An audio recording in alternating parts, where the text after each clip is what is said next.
The non-engagement of U.S. partners to provide trade and technical assistance has been blamed as the #1 reason for little trade between U.S. and Africa.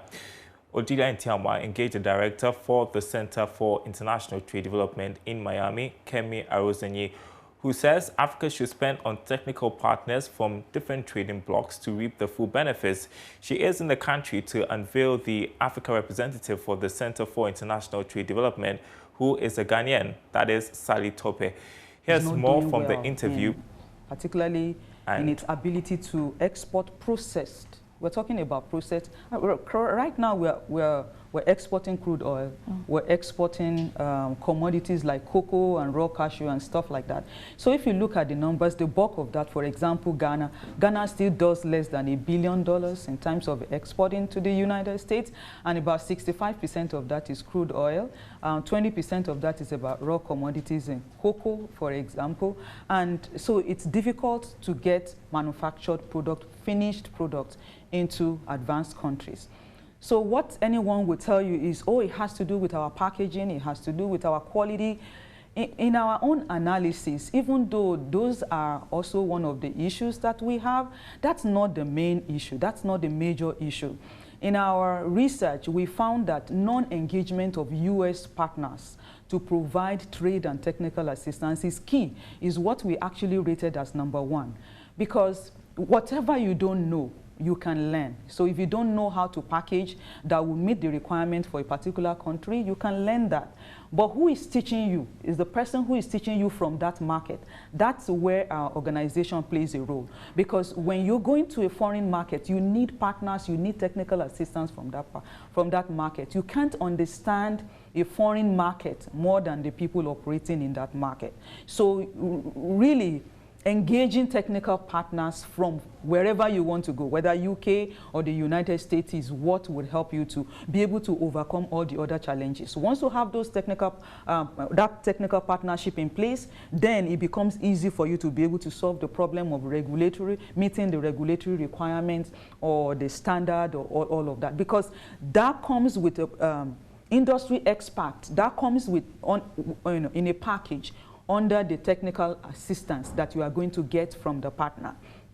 Another key that we found, key reason that we found affecting Africa's export capability or performance into advanced markets has to do with lack of funding. There's no sufficient funding to drive export facilitation initiatives. Export development is very expensive. Trade development is very expensive everywhere in the world. So go and check the countries that are top in terms of their trade, export, whether export in goods or services. The United States, Germany, Japan, they have huge programs. They have huge funding. They have a lot of programs to support their small businesses and to drive this initiative. So trade does not just happen. Okay, there's a strategy behind it, and we can change the situation in Africa. I live in Maya. What are the collaborative efforts with the Ministry of Trade, for example? Because this that you talk about is critical for the Continental Free Trade Area. It's critical for our other trade partnerships with other blocs. So exactly what are the collaborative efforts to close some of these gaps? If you can do that in a minute. Yeah, we're engaging with almost all the ministries of trade in Africa and reaching out to them, sending them our proposals. We're talking to them, letting them understand how they can review their strategy. We're doing strategy review, actually, because one of the reasons is also that many of these countries do not have a very clear strategy on an implementation of AGOA for 21 years now. Go and ask many of these countries, they don't have a clear strategy to implement AGOA in their countries. So we are doing this to help them review their export or trade strategy. About reinforcing our walls. When I say reinforcing our walls, it would mean to employ strategies in terms of technical assistance.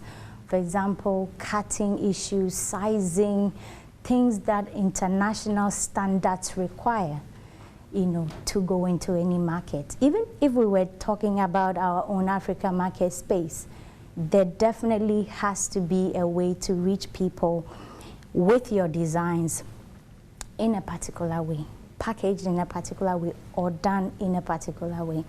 So we are doing well. It's just that we have to repackage.